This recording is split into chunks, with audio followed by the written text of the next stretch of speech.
नमस्कार, गुरु प्रणाम। मैं अभिज्ञात गुरु प्रेरणा की इस नई कड़ी में आपका फिर से स्वागत करता हूं।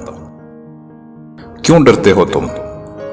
किससे डरते हो तुम? और कब तक डरोगे तुम? खुद से पूछो ये सवाल, क्योंकि यदि तुम किसी से डरते हो तो अपनी पूरी जिंदगी तुम उससे डर डर के मर मर के ही जीते चले जाओगे। देखोगे अपनी अहमियत को अपने ही परिवार के लोगों में, अपने ही दोस्तों की आंखों में गिरते हुए। तिरस्कार भरी आंखों को देख के पल पल मरते चले जाओगे, यूं ही डरते चले जाओगे। ये डर बिल्कुल बेबुनियाद है। ये डर सिर्फ तुम्हारे मन का है।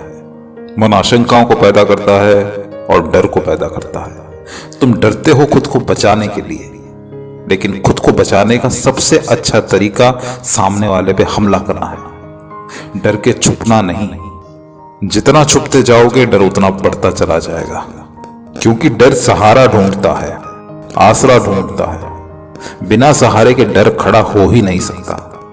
पर साहस को किसी सहारे की जरूरत नहीं। साहसी को किसी के सहारे की, किसी की आस की, किसी की कामना की, किसी के आशीर्वाद की जरूरत नहीं।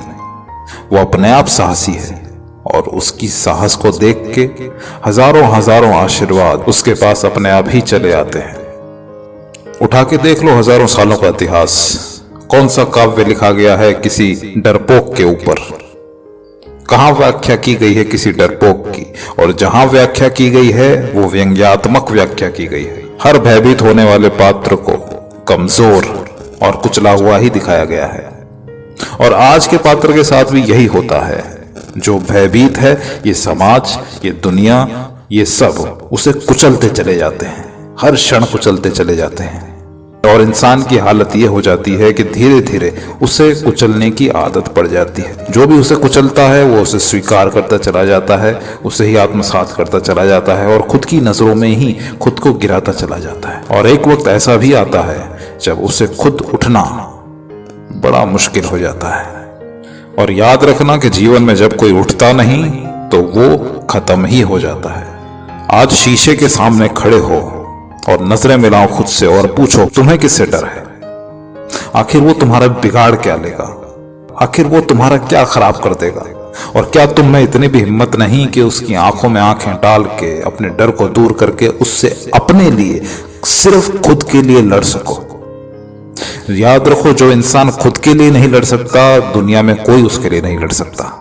तुम्हें अपनी लड़ाई खुद लड़नी है। श्री राम धरती पे आए, हजारों कष्ट मिले उन्हें, पर उन्होंने हर कष्ट का सामना किया।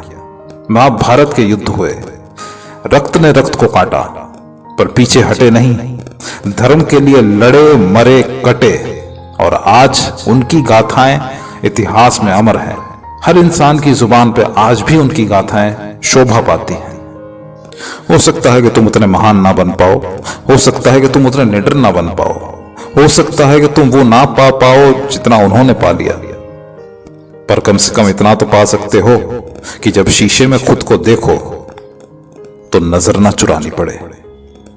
जब किसी की नजरों में देखो तो उसकी नजरों में आपके लिए सम्मान हो। जब अपने बच्चे की नजर में देखो तो आपका बच्चा आपको फक्र से कहे कि मेरे पिताजी सबसे महान हैं। जब अपने प्रेयसी की नजर में देखो तो उसका चेहरा तुम्हें देख के दमक उठे। अपने माता पिता की नजरों में देखो तो जब तुम्हें देखें तो उनका सीना चौड़ा हो जाए। और अंत में जब तुम खुद की नजरों से खुद को ही देखोगे तो पाओगे एक ऐसा शूरवीर इंसान जो अपनी हिम्मत और साहस के बल पे अपनी जिंदगी को अपने कंधे पे उठाए, जीवन की ऊंचाइयों को छूने के लिए आगे बढ़ता चला जा रहा है, बढ़ता चला जा रहा है। इसीलिए डर को अपने पे हावी मत होने दो। तुम डर के स्वामी बनो, डर के गुलाम नहीं। इसी उम्मीद के साथ आज की कड़ी यहीं समाप्त करता हूं। यदि कड़ी आपको पसंद आए तो इसे लाइक कर सकते हैं, शेयर कर सकते हैं, मित्रों के साथ इसे चर्चा कर सकते हैं और चैनल को सब्सक्राइब कर सकते हैं। मुझे इतना आदर और प्रेम पूर्वक सुनने के लिए आपका बहुत बहुत धन्यवाद। गुरु प्रणाम।